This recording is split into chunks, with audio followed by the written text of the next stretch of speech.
नमस्कार, आपण पाहत आहे भांडा फोड न्यूज. एका दमात भ्रष्टाचारी कोमात.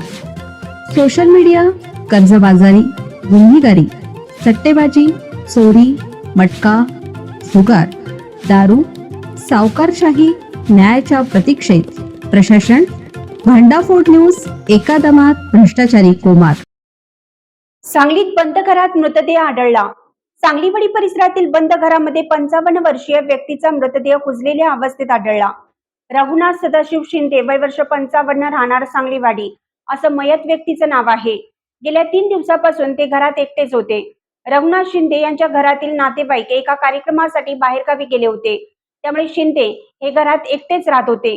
या दरम्यान गेल्या 3 दिवसापासून त्यांचा नातेवाईकांशी किंवा शेजाऱ्यांशी कोणताही संपर्क झाला नव्हता. रघुनाथ शिंदे यांच्या घरातील नातेवाईक एका कार्यक्रमासाठी बाहेरगावी गेले होते, त्यामुळे शिंदे हे घरात एकटेच राहत होते. या दरम्यान गेल्या 3 दिवसापासून त्यांचा नातेवाईकांशी किंवा शेजाऱ्यांशी कोणताही संपर्क झाला नव्हता. आज सकाळी शिंदे यांच्या बंद घरातून प्रचंड दुर्गंधी येऊ लागली. नागरिकांनी या घटनेची माहिती सांगली शहर पोलीस ठाण्याला दिली. सांगली शहर पोलिसांसह स्पेशल रेस्क्यू फोर्सच्या आपत्कालीन पथकाने तातडीनं घटनास्थळी धाव घेतली. पथकांचे कमांडर कैलास वडार, सागर जाधव, महेश गव्हाणे, आसिफ मकानदार, इर्शाद कवटेकर आणि सदाशिव पेढेकर यांनी घरात प्रवेश करून पाहणी केली. अत्यंत बिकट अवस्थेत असलेला मृतदेह पथकाने काळजीपूर्वक बाहेर काढून त्याची पॅकिंग केली. पोलिसांनी